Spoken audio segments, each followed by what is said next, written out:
In this question, it is given that a bimetallic strip is made up of aluminium and steel.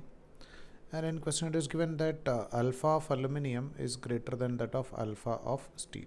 That means aluminium is going to expand more. On heating the strip, well, first option it is given that it will remain straight. We know that it is not going to be remains straight. It is going to bend in such a way that the material which is having a maximum value of or more value of coefficient of expansion, that is going to come on the outer surface. That means this aluminium will be on the outer surface and this steel will be on the inner side. So we can observe that the second option, it is given that get twisted. No, it is not going to get twisted. It is going to bend something like this. Will bend with the aluminium on the concave side. So we can write yes, this aluminium not on concave side. Aluminium is on the convex side. So if you are having any doubt about concave side or convex side, thus we can write our convex side and this inner part which we call it as nothing but a concave side.